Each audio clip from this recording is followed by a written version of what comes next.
António Pires observava a paisagem imaculada do Val do Douro através da enorme janela da sua quinta, o resultado dos exames médicos a tremer-lhe nas mãos. Cancro no pâncreas.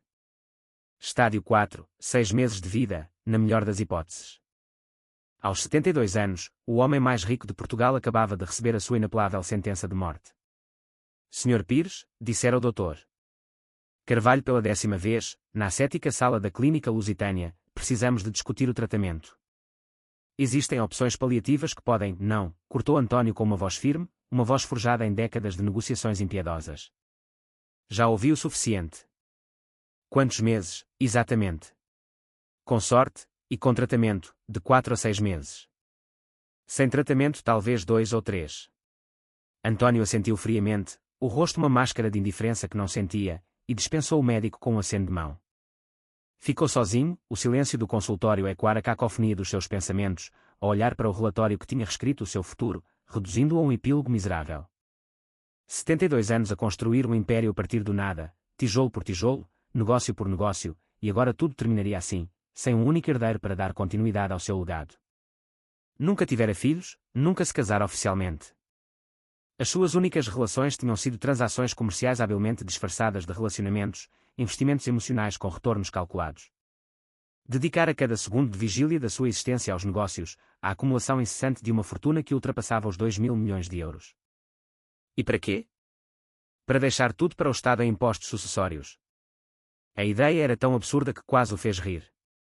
3 dias depois, António conduzia o seu BMW pelas ruas da Baixa de Lisboa, numa viagem sem propósito que era mais uma fuga de si mesmo. Parou num semáforo em Alfama, o trânsito denso do final de tarde prendeu-o naquele momento, naquele lugar. Foi então que a viu. Uma menina de talvez 8 anos, o rosto sujo, as roupas rasgadas, aproximou-se do carro, a mão estendida num gesto universal de súplica. Normalmente, António nem sequer reconheceria a sua existência. Eram parte da paisagem urbana, invisíveis. Mas algo nela o fez hesitar. Talvez fosse a forma determinada como bateu no vidro, não com timidez, mas com uma urgência que exigia atenção. Ou talvez a forma como não baixou os olhos quando ele a encarou, o seu olhar direto e desafiador. Relutantemente, baixou o vidro uns meros centímetros. Por favor, senhor, qualquer coisa ajuda. A minha avó está doente e não temos o que comer hoje. A voz da menina era surpreendentemente clara, a dicção educada. Não tinha o tom derrotado que ele esperava de uma criança da rua. Havia uma dignidade nela que o desarmou. Onde estão os teus pais? Perguntou António, a sua própria curiosidade a surpreendê-lo. Não tenho pais, senhor. Só a minha avó Maria. Foi ela que me criou, mas está muito doente. Os remédios são muito caros.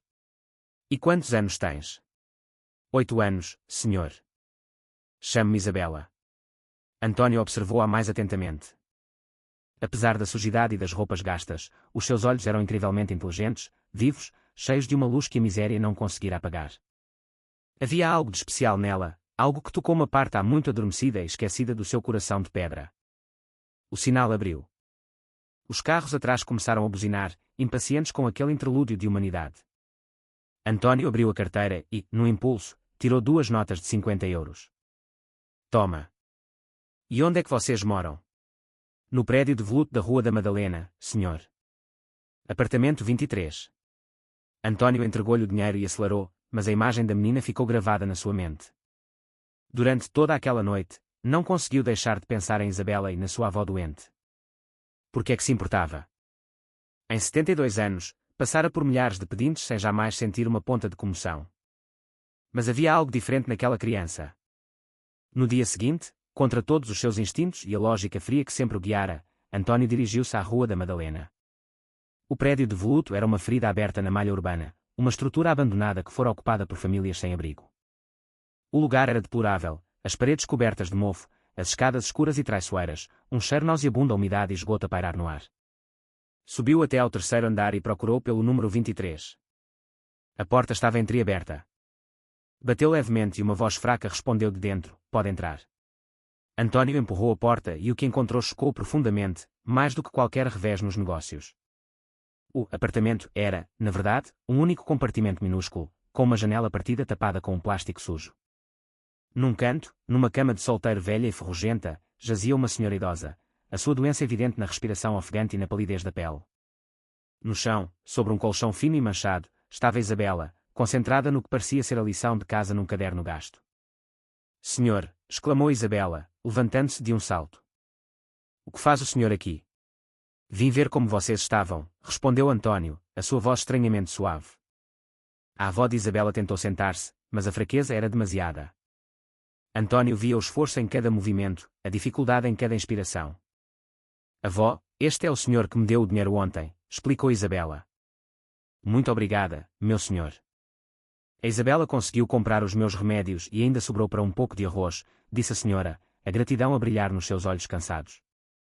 António percorreu o ambiente miserável com o olhar. Não havia frigorífico, apenas um fogão de campismo com duas bocas. As paredes estavam cobertas de manchas de umidade e o cheiro indicava graves problemas de canalização. Era uma existência indigna para qualquer ser humano, quanto mais para uma criança e uma idosa doente. Qual é o seu nome? Perguntou ele à senhora. Maria Santos, senhor. E a menina é Isabela Santos, a minha neta. Cuido dela desde que a minha filha morreu, há 5 anos. Que doença tem a senhora? Diabetes e problemas de coração. Preciso de remédios todos os dias, mas com a minha reforma de 600 euros, Maria fez um gesto de resignação que dizia tudo. António sentiu algo estranho no peito, uma pontada que não era física. Aquela mulher criava uma criança com 600 euros por mês, em condições subhumanas. E, ainda assim, Isabela parecia educada, limpa dentro do possível, e estava a fazer os trabalhos de casa. Posso perguntar o que a menina está a estudar? Matemática, respondeu Isabela com um sorriso que iluminou o quarto sombrio. Estou na 3ª classe. A professora diz que sou muito boa com números. A Isabela é muito inteligente, completou Dona Maria com orgulho visível. Nunca perdeu um dia de aulas, mesmo quando não tem dinheiro para o lanche. António agachou-se ao lado do colchão de Isabela. Os exercícios eram de multiplicação e divisão, e ela resolvia-os com uma facilidade desconcertante. Gostas da escola? Adoro. Quero ser médica quando crescer, para cuidar da avó e de outras pessoas doentes. Pela primeira vez em décadas, António sentiu um aperto genuíno no coração. Aquela menina, a viver no meio daquela miséria, ainda sonhava em ajudar os outros. Havia ali uma pureza que ele perdera há muito, muito tempo. Vou deixar mais algum dinheiro para vocês, disse António, tirando novamente a carteira. Não precisa, senhor, respondeu Isabela rapidamente, a sua dignidade a surpreendê-lo mais uma vez. O senhor já nos ajudou muito. Nós não somos pedintes. É só que a avó está muito doente e eu sei, disse António suavemente, mas eu quero ajudar. Deixou 500 euros sobre a única mesa do compartimento e saiu, prometendo voltar em breve. Durante a semana que se seguiu, não conseguiu parar de pensar em Isabela e em Dona Maria. Pela primeira vez na vida, estava genuinamente preocupado com outras pessoas que não fossem clientes ou sócios. Na semana seguinte, António regressou ao prédio de voluto. Desta vez, trazia sacos de supermercado cheios de comida e alguns medicamentos que comprara numa farmácia. Dona Maria parecia um pouco melhor, mais animada. Isabela, como sempre, estava a fazer os trabalhos de casa. Trouxe algumas coisas para vocês, disse António.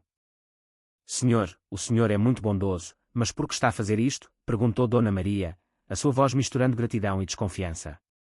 António não soube o que responder.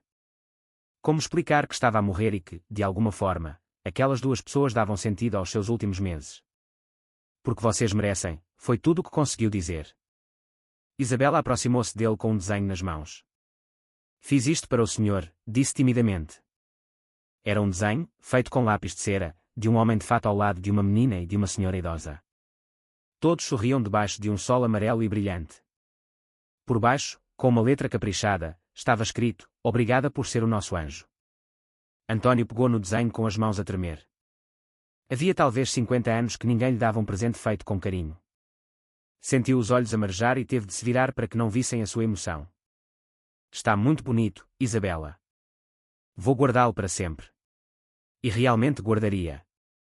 Pela primeira vez na vida, tinha algo mais valioso do que dinheiro. Durante as semanas seguintes, António tornou-se um visitante regular.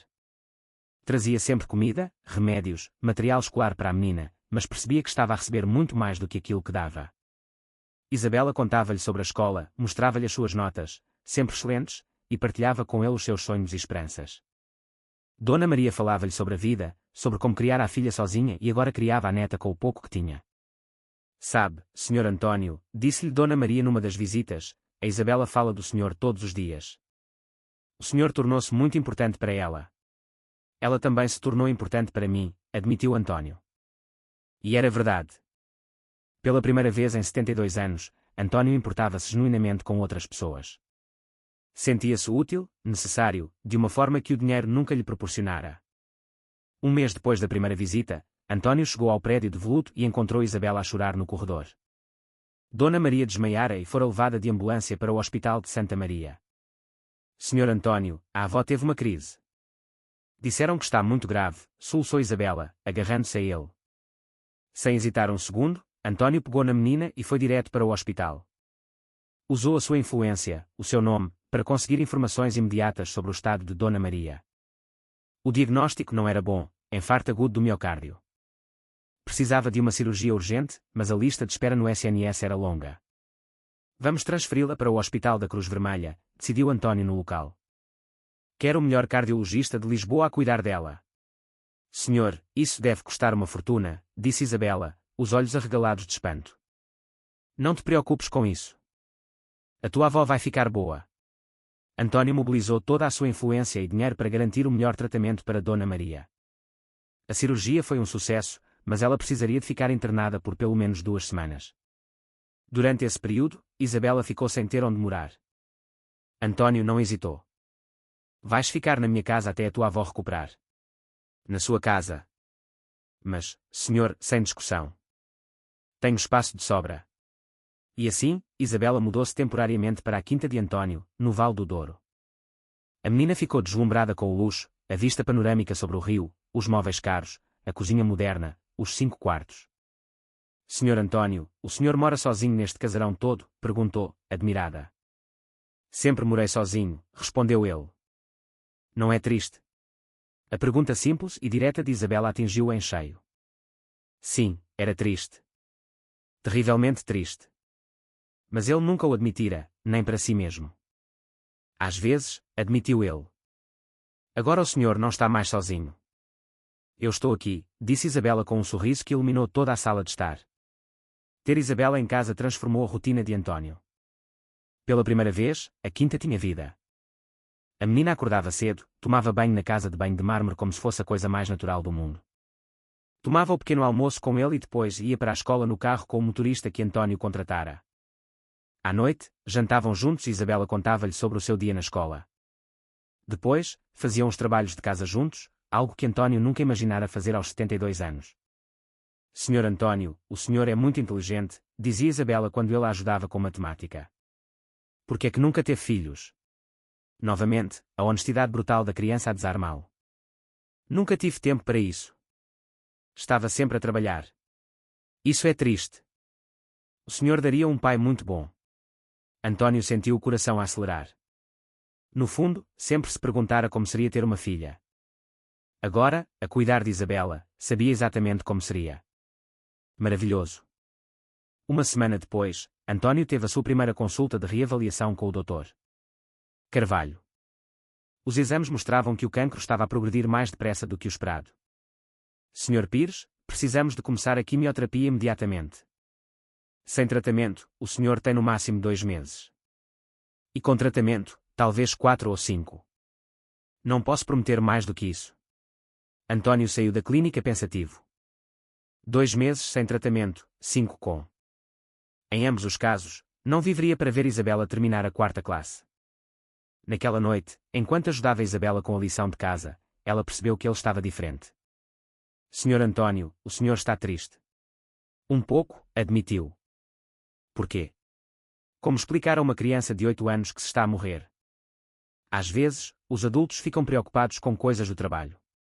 O senhor não precisa de trabalhar tanto. O dinheiro não é a coisa mais importante do mundo. E o que é a coisa mais importante? Isabela pensou por um momento e depois sorriu. As pessoas de quem a gente gosta.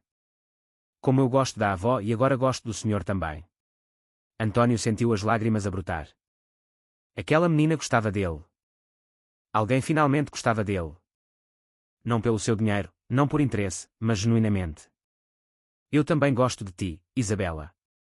Era a primeira vez na sua vida que dizia aquelas palavras a alguém. No dia seguinte, António tomou uma decisão que mudaria tudo. Ligou para o seu advogado, o Dr. Silva. Quero fazer o meu testamento. E quero adotar uma criança. Sr. Pires adotar aos 72 anos. Sim. E quero que tudo seja feito o mais rapidamente possível. Senhor, o processo de adoção é complexo, pode demorar anos. Eu não tenho anos, disse António friamente. Encontro uma forma legal de acelerar este processo. E, entretanto, quero estabelecer uma tutela temporária. Posso perguntar que criança o senhor pretende adotar? Isabela Santos, 8 anos, atualmente sob o meu cuidado temporário. O Dr. Silva ficou em silêncio por um momento. Sr. Pires, se me permite, por que esta decisão súbita? António olhou para a sala, onde Isabela via televisão, a rir de um desenho animado. Porque finalmente encontrei alguém mais importante do que o meu dinheiro. Naquela tarde, António visitou Dona Maria no hospital. Ela recuperava bem da cirurgia, mas ainda estava fraca. Dona Maria, preciso de conversar com a senhora sobre algo muito importante.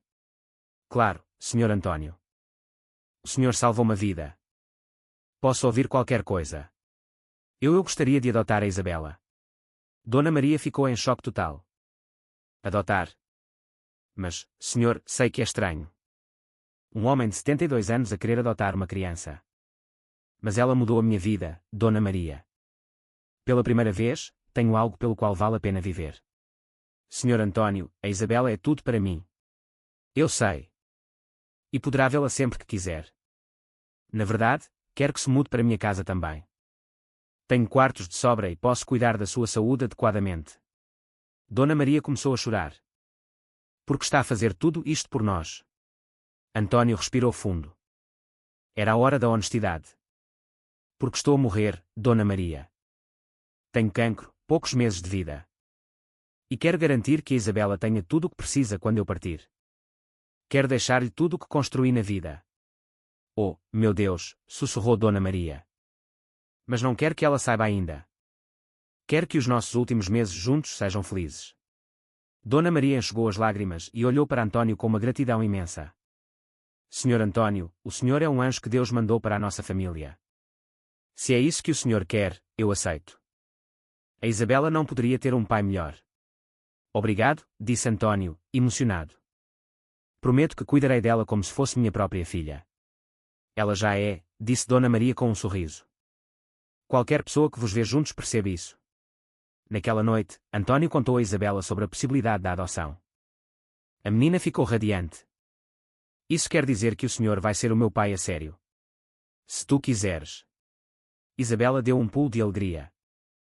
Claro que quero. Sempre quis ter um pai. António pegou nela ao colo e, pela primeira vez na vida, sentiu-se completo. Tinha uma filha. Tinha uma família.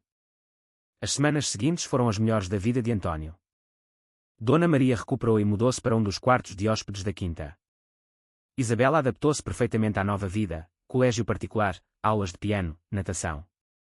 Mas, mais do que o luxo, ela amava ter uma família. Todas as manhãs, tomava o pequeno almoço com o pai e a avó Maria. Todas as noites, jantavam juntos como uma família verdadeira. António começou a quimioterapia, mas manteve o segredo de Isabela, explicando as suas ausências como reuniões de trabalho. Os efeitos secundários eram duros, náuseas, fadiga, perda de peso, mas valia a pena para ter mais alguns meses com a sua filha. Um dia, 2 meses depois de a adoção ter sido oficializada, Isabela chegou da escola com uma redação que escrevera sobre a minha família. Quero ler para si, pai. António sentou-se no sofá enquanto Isabela lia com voz orgulhosa. A minha família é pequena, mas cheia de amor. O meu pai António é o homem mais bonito e inteligente do mundo. Ele adotou-me quando eu não tinha nada e deu-me tudo. A minha avó Maria é a mulher mais carinhosa que existe. Antes, éramos pobres e tristes, mas agora somos ricos de amor. O meu pai diz que o dinheiro não é importante, mas eu sei que é, porque agora posso comprar remédios para a avó e material escolar bonito. Um dia, quero ser médica como queria antes, mas agora também quero cuidar do meu pai quando ele ficar velhinho, porque família é para sempre. António não conseguiu conter as lágrimas. Aquela menina de 8 anos resumira em poucas linhas o que ele levara 72 anos para entender. Família é para sempre. Está linda, minha filha? Muito linda. Posso fazer uma pergunta, pai? Claro. O senhor está doente? A pergunta apanhou-o desprevenido. Por que perguntas isso? Porque às vezes o senhor fica muito cansado e a dona Clara, a empregada, disse que encontrou uns remédios esquisitos na sua casa de banho. António respirou fundo. Não queria mentir-lhe. Estou um pouco doente, sim. Mas os médicos estão a cuidar de mim. É grave. Um pouco. Mas não te preocupes. Tenho os melhores médicos de Lisboa. Isabela aproximou-se e deu-lhe um abraço apertado. Eu vou cuidar de si, pai. Vou estudar muito e tornar-me médica rapidinho para o curar. António abraçou-o de volta, sabendo que não viveria para a ver realizar esse sonho. 3 meses depois, o estado de António deteriorou-se rapidamente. O cancro espalhara-se para o fígado e os médicos disseram que era uma questão de semanas. António decidiu que era hora de preparar Isabela. Minha filha, precisamos de conversar sobre algo muito importante. O que é, pai? Lembras-te quando te disse que estava um pouco doente? Sim. Na verdade, estou muito doente. E os médicos disseram que talvez eu vá para o céu em breve. Isabela ficou em silêncio por um momento e depois começou a chorar. Não, pai. Eu não quero que o senhor vá. Eu também não quero ir, minha filha. Mas, às vezes, não podemos escolher. Mas se o senhor for, eu vou ficar sozinha outra vez. Nunca. Tens a avó Maria. E eu deixei tudo organizado para que nunca vos falte nada. Além disso, nomeei um tutor muito bom para cuidar de vocês. Mas eu quero é o senhor. António pegou nela ao colo, mesmo com dificuldade. Eu também queria ficar para sempre contigo. Mas preciso que me prometas uma coisa. O quê? Que vais continuar a estudar, que vais realizar o teu sonho de ser médica e que te vais lembrar sempre que me fizeste o homem mais feliz do mundo. Eu prometo, pai. Mas promete que vai lutar para ficar mais tempo. Prometo que vou lutar até ao último momento. António cumpriu a promessa. Passou os seus últimos 2 meses a ensinar tudo o que podia a Isabela sobre negócios, sobre a vida, sobre como ser uma boa pessoa. Contou-lhe histórias de quando era jovem. Ensinou-lhe sobre investimentos. Quando cresceres, vais ser muito rica. Mas lembra-te, o dinheiro serve para ajudar pessoas. E, principalmente, mostrou-lhe o que era o amor incondicional. Na semana antes de morrer, António reuniu a sua equipa jurídica para ler o testamento na presença de Isabela e de Dona Maria. Deixo toda a minha fortuna, estimada em 2.300.000.000 de euros, à minha filha adotiva, Isabela Santos. Além disso, deixo instruções específicas para que 10% desta fortuna seja usada para criar a Fundação Isabela Santos, destinada a ajudar crianças carenciadas a realizarem os seus sonhos de estudar medicina. Todos ficaram em choque. Isabela seria a criança mais rica de Portugal. Além disso, continuou o advogado, deixo instruções para que Dona Maria Santos seja cuidada pelo resto da vida, com um apartamento próprio, carro, plano de saúde vitalício e uma pensão mensal de 2.000 euros. Dona Maria quase desmaiou, mas para António, o dinheiro era o menos importante. O importante era a família que encontrara nos seus últimos meses de vida. Na sua última noite, António estava deitado na cama, com Isabela ao seu lado a ler-lhe uma história. Pai, quando o senhor chegar ao céu, vai olhar por mim. Todos os dias, minha filha. E vou ter muito orgulho em ver-te crescer e tornar-te uma médica maravilhosa. Vou ajudar muitas crianças como o senhor me ajudou. Sei que vais. Tens um coração grande, igual ao da avó Maria. Pai. Sim. Obrigada por gostar de mim. Obrigado por me ensinares o que é o amor, minha filha. António morreu pacificamente durante a madrugada, a segurar a mão de Isabela. 10 anos depois, Isabela Santos, agora com 18 anos, estava na cerimónia de final de curso do Colégio São João de Brito, um dos melhores de Lisboa. Como oradora da turma, subiu ao palco. O meu nome é Isabela Santos e, há 10 anos, eu morava num prédio de veludo na Baixa de Lisboa com a minha avó. Éramos pobres, mas ricas em amor. Um dia, um homem muito especial entrou nas nossas vidas e mudou tudo. A plateia ouvia atentamente. António Pires era conhecido como um empresário frio e calculista, mas eu conheci-o como o pai mais amoroso que uma menina poderia ter. Ele ensinou-me que o dinheiro só vale alguma coisa quando é usado para ajudar outras pessoas. Dona Maria, agora com 82 anos, mas saudável graças aos melhores cuidados médicos, chorava de orgulho na primeira fila. Por isso, no próximo ano, começarei a estudar na Faculdade de Medicina da Universidade de Lisboa e, quando me formar, usarei a Fundação Isabela Santos para oferecer bolsas de estudo a crianças carenciadas que queiram ser médicas. Porque meu pai ensinou-me que a nossa maior riqueza não está no que acumulamos, mas no que deixamos para trás. António Pires morreu aos 73 anos, apenas 6 meses depois de me adotar. Mas, nesses 6 meses, ele viveu mais do que em todos os outros anos da sua vida, porque finalmente aprendeu a amar e a ser amado. Isabela olhou para o céu. Pai, se me estás a ouvir, quero que saibas, não morreste sem herdeiros. Deixaste a maior herança de todas, o amor. E eu vou passar essa herança para a frente. A plateia levantou-se numa ovação emocionada. Naquela noite, Isabela visitou o túmulo de António no cemitério dos Prazeres. Era um jazigo simples, como ele pedira. Na lápide, lia-se, António Pires, empresário, filantropo, pai amado. Colocou flores frescas e sentou-se ao lado. Olá, pai. Hoje terminei o secundário. Tive notas excelentes, como o senhor sempre disse que eu conseguiria. A avó está bem, muito orgulhosa. E a Fundação já ajudou 250 crianças a estudar medicina. Uma brisa suave abanou as folhas das árvores. Sabe que mais, pai? Ontem conheci um rapaz na escola que também é órfão. Chama-se Diogo, tem 15 anos. Mora numa instituição. É muito inteligente, também quer ser médico. Pensei em adotá-lo como meu irmão quando fizer 18 anos. O que acha? O vento parou, como se alguém estivesse a escutar. Acho que o senhor aprovaria. Afinal, o senhor ensinou-me que família não é sobre sangue, é sobre amor. E há muito amor a sobrar no nosso coração para mais uma pessoa. Isabela levantou-se e beijou a lápide. Obrigada por tudo, pai. Por me mostrares que os milagres existem. Enquanto caminhava de volta para o carro, o mesmo BMW que António conduzia quando a conheceu, Isabela sorriu. António Pires, de facto, não morrera sem herdeiros. Deixara a maior herança possível. 20 anos depois, a doutora Isabela Santos, com 28 anos e uma das pediatras mais respeitadas de Portugal, estava no hospital que ela própria construíra no Cacém. O Hospital António Pires atendia gratuitamente crianças carenciadas. Naquele dia, inaugurava a ala de oncologia pediátrica. Na cerimónia, estavam centenas de pessoas. Há 20 anos, começou Isabela no seu discurso, um homem muito especial ensinou-me que a nossa vida só tem significado quando servimos os outros. António Pires era multimilionário, mas morreu pobre de amor. Até que uma menina da rua, eu, lhe mudou o coração. Ao lado de Isabela, no palco, estava Diogo Santos, agora com 25 anos, médico recém-formado e seu irmão adotivo. Também presente estava Dona Maria, aos 92 anos, numa cadeira de rodas, mas com um sorriso orgulhoso. O que mais me orgulha, continuou Isabela, é saber que cada criança que ajudamos aprende a mesma lição que o meu pai me ensinou, que o amor se multiplica quando é partilhado. Após a cerimónia, Isabela caminhou pelos corredores do hospital.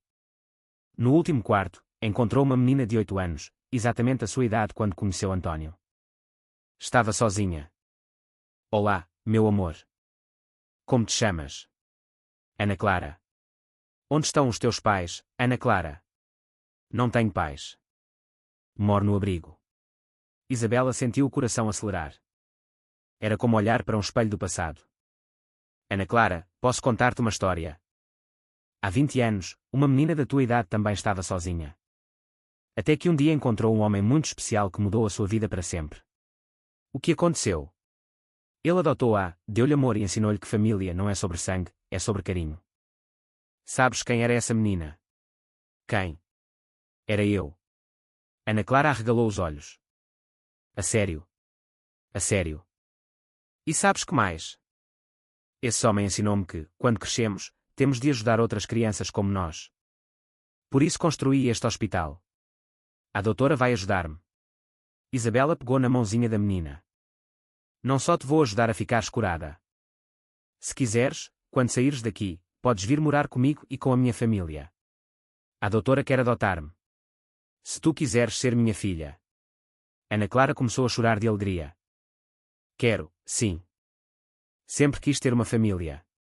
Isabela abraçou-a, sentindo que António estava ali, a sorrir. Naquela noite, visitou novamente o túmulo do pai. Pai, hoje conheci a Ana Clara. Tem 8 anos, está sozinha no mundo. Lembra-me alguém que o senhor conheceu há 20 anos. Vou adotá-la, como o Senhor me adotou. E vou ensinar-lhe tudo o que o Senhor me ensinou, que o amor é a única riqueza que realmente importa. A Fundação Isabela Santos já ajudara mais de 10.000 crianças. O Hospital António Pires salvava centenas de vidas todos os anos. Tinham 5 orfanatos e 15 escolas espalhados por Portugal. Sabe o que é mais importante, pai? É que cada criança que ajudamos aprenda a ajudar outras. O Diogo já adotou 2 irmãos. A Carla, a nossa primeira bolseira, agora é pediatra e tem uma clínica gratuita em Coimbra. O Senhor plantou uma semente de amor, e ela tornou-se uma floresta. Uma estrela cadente cruzou o céu. Acho que isso é o Senhor a dizer-me que aprova, riu Isabela. Obrigada, pai. Por me ensinares que os milagres não caem do céu. Nascem quando decidimos ser o milagre na vida de alguém. António Pires morrera a pensar que não tinha herdeiros, mas deixara o maior legado possível. Uma filha que transformara dor em propósito, riqueza em generosidade e amor em esperança para milhares de crianças. E a história continuaria, porque o verdadeiro património de António Pires não estava nos 2.000 milhões de euros que deixara, mas no coração de uma menina da rua que ele escolheu amar, e que agora espalhava esse amor pelo mundo inteiro. António Pires não morrera sem herdeiros. Deixara milhares deles.